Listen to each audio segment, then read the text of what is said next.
प्रिय विद्यार्थियों, क्लास 12 में अपना चैप्टर नंबर 3 विद्युत विभव तथा विभवांतर चल रहा था और लास्ट क्लास में अपन ने सम विभव पृष्ठ और 3-4 न्यूमेरिकल कर लिए थे और आज के इस क्लास में कुछ न्यूमेरिकल करेंगे और विद्युत स्थितिज ऊर्जा भी अपन पढ़ेंगे। इससे पहले वाली क्लास में अपन ने ये भी पढ़ा था विद्युत द्विध्रुव के कारण किसी सामान्य बिंदु पर विद्युत विभव, जो प्रश्न इस साल बोर्ड एग्जाम 2020 में 4 नंबर के लिए आया था। तो न्यूमेरिकल क्वेश्चन है पहला, एक वर्ग की प्रत्येक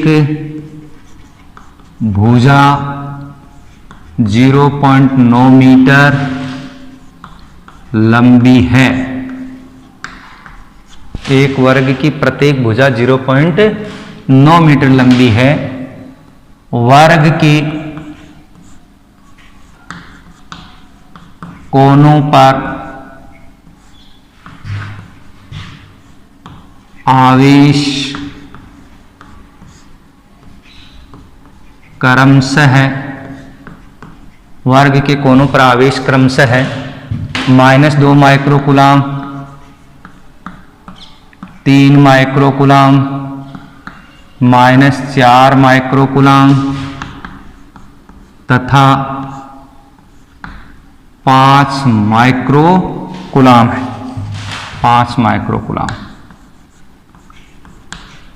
वर्ग के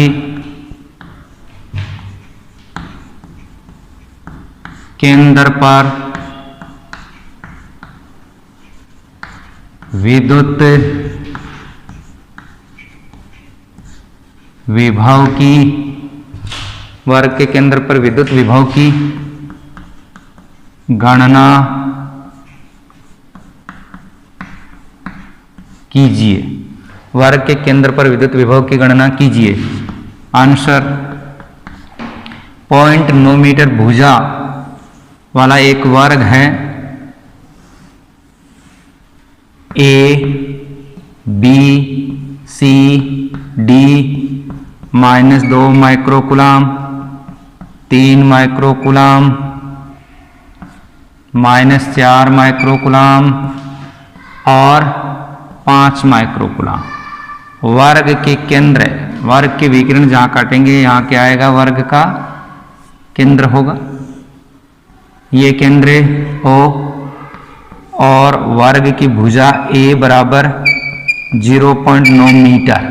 वर्ग की भुजा A बराबर 0.9 मीटर। हम जानते हैं कि A भुजा वाले वर्ग के केंद्र से प्रत्येक शीर्ष की दूरी a/√2 होती है। A भुजा वाले वर्ग के केंद्र से प्रत्येक शीर्ष की दूरी a/√2 होती है और वर्ग के केंद्र से प्रत्येक शीर्ष की दूरी समान होती है।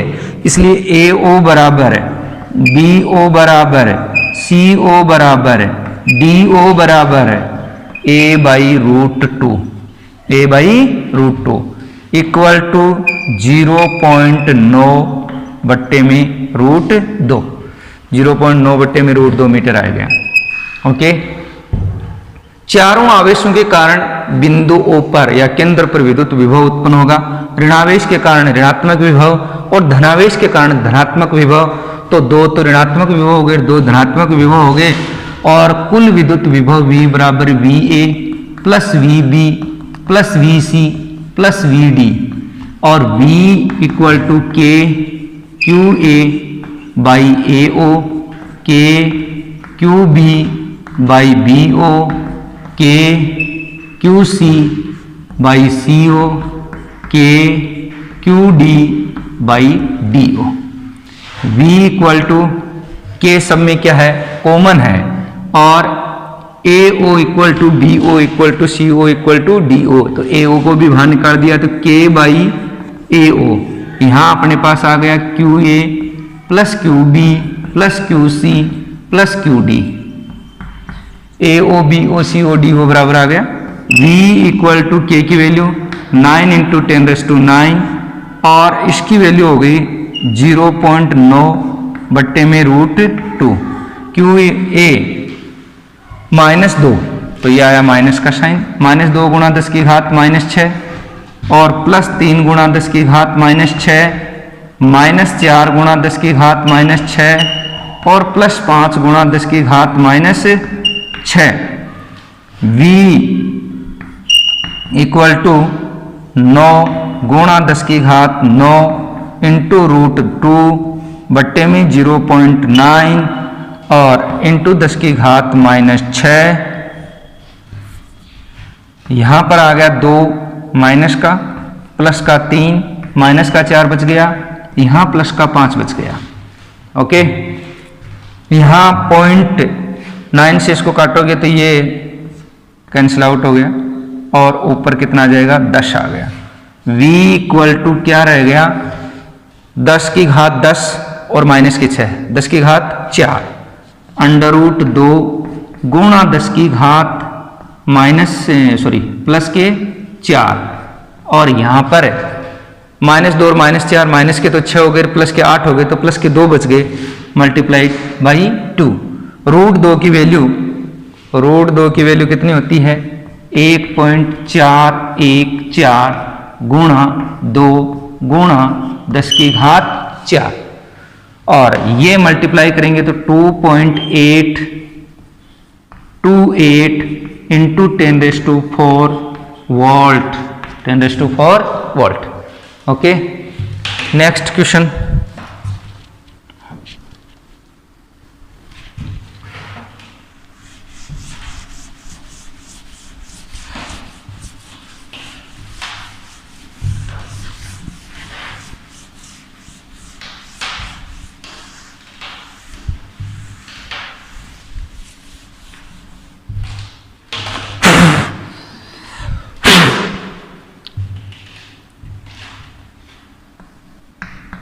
क्वेश्चन नंबर 2 वह है 2√2 सेमी भुजा वाले वर्ग के केंद्र पर वर्ग के प्रत्येक शीर्ष पर, वर्ग के प्रत्येक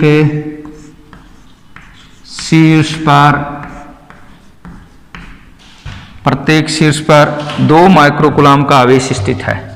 प्रत्येक शीर्ष पर 2 माइक्रोकूलम का आवेश स्थित है, आवेश स्थित है। वर्ग के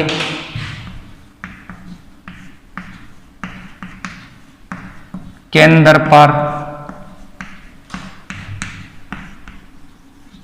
विद्युत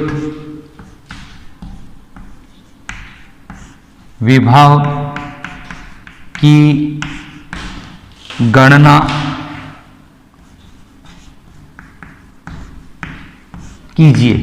वर्ग के केंद्र पर विद्युत विभव की गणना कीजिए।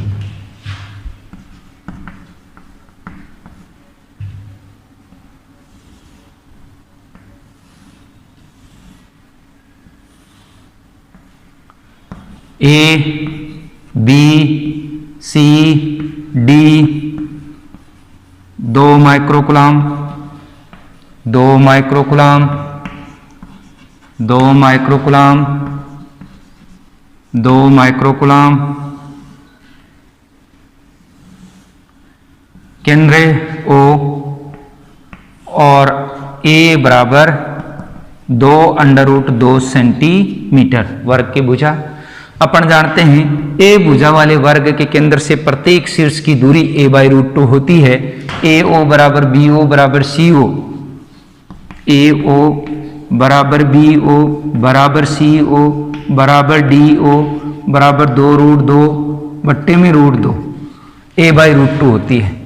√2 से √2 कैंसिल, 2 सेंटीमीटर और 2 इंटू 10⁻², जहां सेंटी शब्द आ जाए वहां किससे मल्टीप्लाई कर दें, 10 की घात -2 मीटर।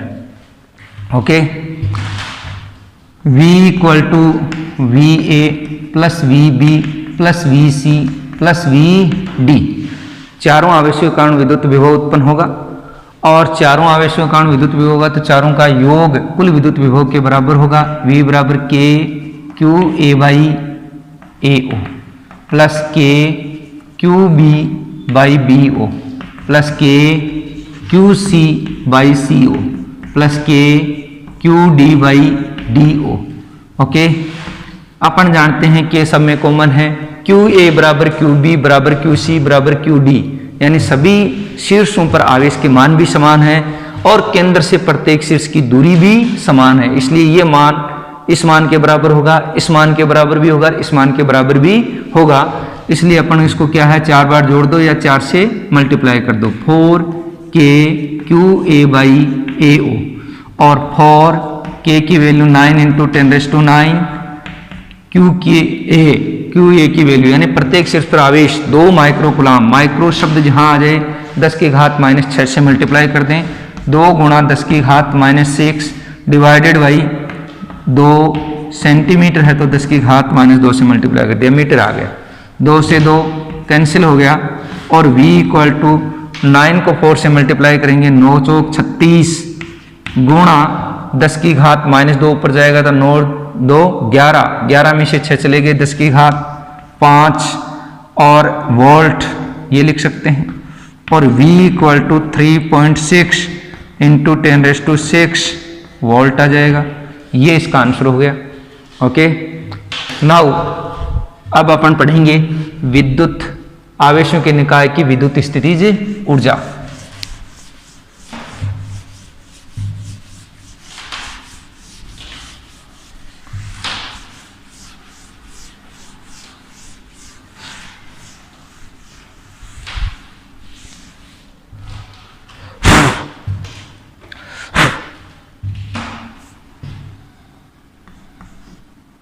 आवेशों के निकाय की स्थितिज ऊर्जा।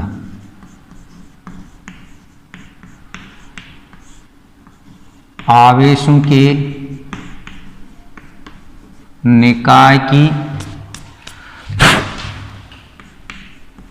निकाय की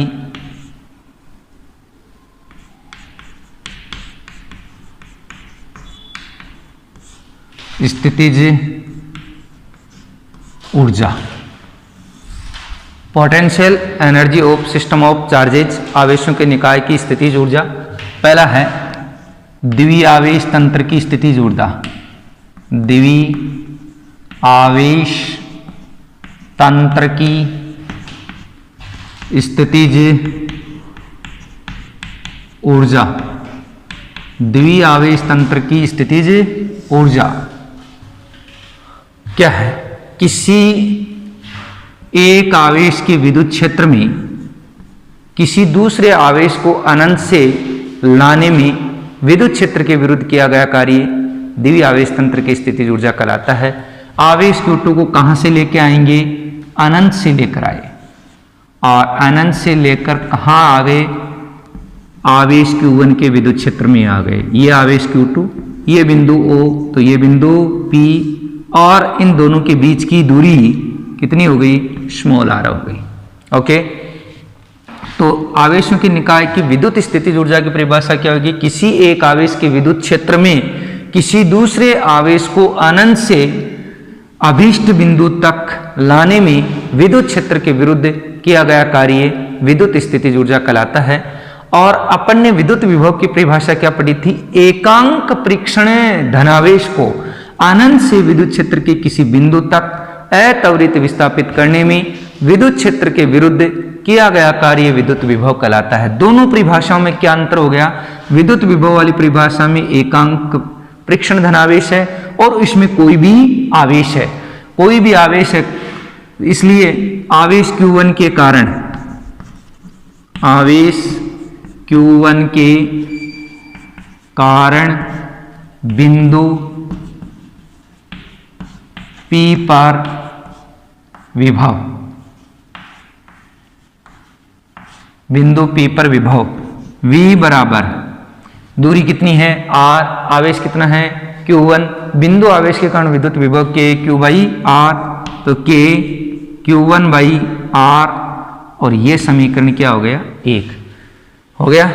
एकांक परीक्षण धनावेश को अनंत से बिंदु P तक लाने में किया गया कार्य विद्युत विभव के बराबर होता है, यानी V की विभव के बराबर होगा, इतना कार्य होगा। एकांक परीक्षण धनावेश को लाने में किया गया कार्य विभव V के बराबर हो गया। आवेश कौन से को ला रहे हो, Q2 आवेश को अनंत से बिंदु P तक ला रहे हैं। एकांक आवेश को लाने में किया गया कार्य V है, तो Q2 आवेश को लाने में किया गया कार्य क्या होगा, Q2 इंटू V। या विभव की परिभाषा अनुसार अपन ने ये भी पढ़ा था, V बराबर W बाई Q। अगर आपको विभव दिया गया है, आवेश दिया गया, तो कार्य का सूत्र क्या हो जाएगा, आवेश गुणा विभव, आवेश गुणा विभव। तो W बराबर V इंटू Q2, ये समीकरण कितनी हो गई, 2। समीकरण 1 व 2 से, समीकरण 1 व 2 से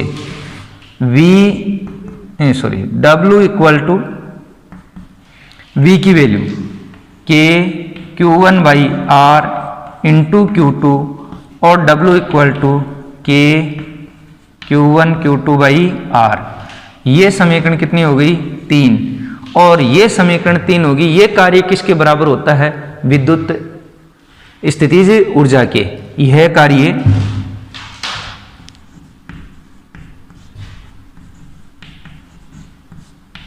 स्थितिज ऊर्जा के रूप में संचित हो जाता है, विद्युत स्थितिज ऊर्जा के रूप में संचित हो जाता है।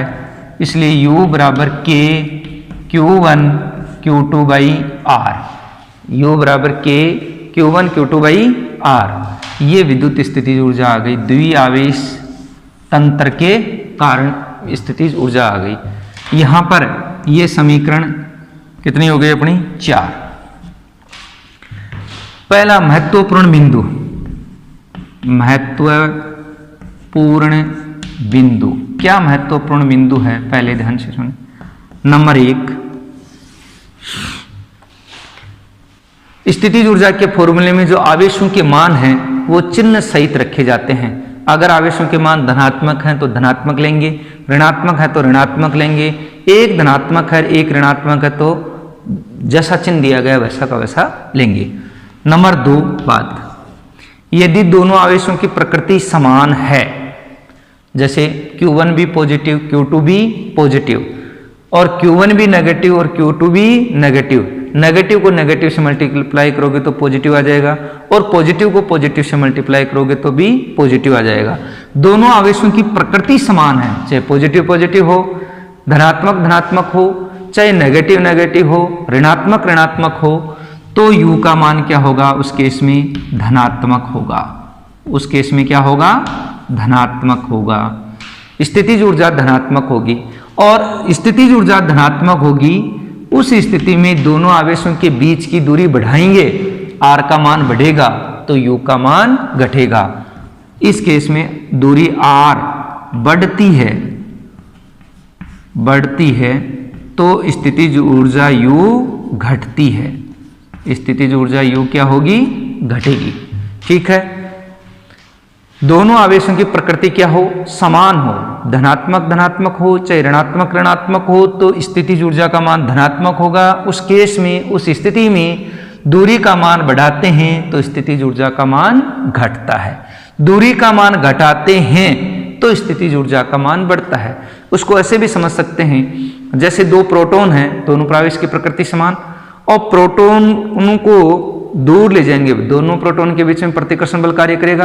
प्रतिकर्षण बल के कारण प्रोटॉन स्वतः ही एक दूसरे से दूर जाएंगे तो दूरी का मान बढ़ेगा। दूरी का मान बढ़ गया, ठीक है। दूर जाने के लिए क्या करना पड़ेगा, प्रतिकर्षण बल द्वारा कार्य करना पड़ेगा, और वह कार्य निकाय में संचित स्थितिज ऊर्जा द्वारा संपन्न होगा। इसलिए जितना कार्य हो जाएगा उतनी स्थितिज ऊर्जा में क्या आ जाएगी, कमी। फिर उल्टे में बात करें अपन, मैंने कहा था कि दूरी घटती है तो u का मान बढ़ता है। प्रोटॉन प्रोटॉन है, दोनों में प्रतिकर्षण होगा, प्रतिकर्षण होगा तो उनको पास लाया जाए, पास लाएंगे तो दूरी का मान क्या होगा, कम, और दूरी का मान कम होगा तो प्रतिकर्षण बल के विरुद्ध हमें क्या करना पड़ेगा, कार्य बाह्य सिस्टम द्वारा कार्य करना पड़ेगा। जो बाह्य सिस्टम या बाह्य निकाय कार्य करेगा वह कार्य उसकी स्थितिज ऊर्जा के रूप में रूपांतरित होता जाएगा और स्थितिज ऊर्जा उसकी बढ़ती जाएगी। ठीक है, तो इसलिए प्रतिकर्षण बल के विरुद्ध बाह्य कार्य होगा वो इस निकाय की स्थितिज ऊर्जा में वृद्धि करेगा और दूरी उस समय घट जाएगी, स्थितिज ऊर्जा बढ़ जाएगी, उल्टे में वाइस वर्सा। तीसरा बिंदु क्या है, यदि दोनों आवेशों की प्रकृति विपरीत है, एक पॉजिटिव है एक नेगेटिव है, ये कैसे बन सकता है, तो u का मान क्या होगा, ऋणात्मक हो, नेगेटिव, स्थितिज ऊर्जा ऋणात्मक होगी, स्थितिज ऊर्जा ऋणात्मक होगी तो r बढ़ता है, r दूरी बढ़ती है, इसका मतलब ये मान बढ़ गया तो छोटा आंकिक मान आपको प्राप्त होगा। माइनस में छोटा आंकिक मान ही क्या होता है, बड़ा होता है। दूरी बढ़ेगी उस केस में तो स्थितिज ऊर्जा भी बढ़ेगी, u भी बढ़ती है। अगर दोनों आवेशों की प्रकृति विपरीत है तो u का मान ऋणात्मक होगा और r बढ़ाएंगे तो छोटा आंकिक मान माइनस में प्राप्त होगा और माइनस में छोटा आंकिक मान ही बड़ी वैल्यू होगी, बड़ा मान होगा। इसलिए उस केस में दूरी बढ़ेगी तो स्थितिज ऊर्जा बढ़ेगी और दूरी घटेगी तो स्थितिज ऊर्जा घटेगी। कैसे, एक बार वैसे भी समझ लें, एक प्रोटॉन है एक इलेक्ट्रॉन है, दोनों आवेशों की प्रकृति विपरीत है। अगर हम उनमें दोनों के बीच में आकर्षण बल कार्य करेगा, दोनों प्रोटॉन और इलेक्ट्रॉन को एक दूसरे से दूर ले जाया जाए तो हमें आकर्षण बल के विरुद्ध क्या करना पड़ेगा, कार्य। दूर ले जाएंगे तो दूरी बढ़ेगी और आकर्षण बल के विरुद्ध बाह्य कार्य करना पड़ता है, वह कार्य उस निकाय की स्थितिज ऊर्जा में बदलता जाएगा, इसलिए स्थितिज ऊर्जा बढ़ती जाएगी। और पास लाएंगे तो आकर्षण बल के कारण पास स्वयं आएंगे तो भी क्या करना पड़ेगा, कार्य, और वह कार्य कौन करेगा, निकाय स्वयं करेगा, और स्वयं करेगा तो उसकी स्थितिज ऊर्जा में क्या आ जाएगी, कमी आ जाएगी। ओके, तो एक प्रश्न बन गया क्या कि दो आवेशों के बीच की दूरी बढ़ाते हैं तो स्थितिज ऊर्जा का मान क्या होगा, किस प्रकार निर्भर करेगा। दो आवेशों के बीच की दूरी बढ़ाएंगे तो स्थितिज ऊर्जा घटती भी है और बढ़ती भी है। घटती तो कब है, जब दोनों आवेशों की प्रकृति समान होती है तो स्थितिज ऊर्जा घटती है, जब दोनों आवेशों की प्रकृति विपरीत होती है तो स्थितिज ऊर्जा बढ़ती है। ठीक है, ये है। एक क्वेश्चन यहां पर कर लेते हैं अपन।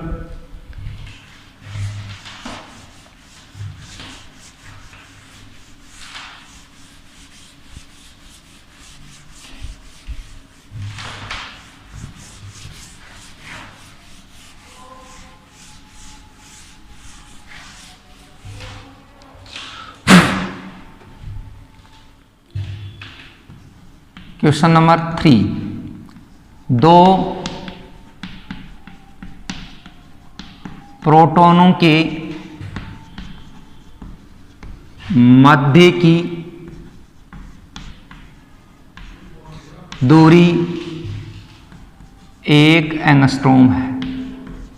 दो प्रोटॉनों के मध्य की दूरी 1 एंगस्ट्रॉम है। इस निकाय की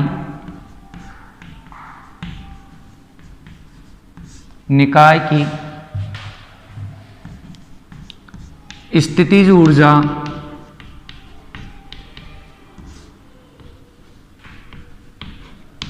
इलेक्ट्रॉन वोल्ट में ज्ञात कीजिए। Electron volt eV, electron volt में ज्ञात कीजिए। इलेक्ट्रॉन वोल्ट में ज्ञात कीजिए। हाँ, answer Q1 equal to Q2 equal to 1 angstrom, नहीं सॉरी, प्रोटॉन है और प्रोटॉन पर आवेश का मान 1.6 गुणा 10 की घात -19 गुना, और R इक्वल टू 1 एंगस्ट्रॉम, और 1 angstrom equal to 1 × 10⁻10 metre, 1 × 10⁻10 metre. हमें क्या ज्ञात करना है? U ज्ञात करना है।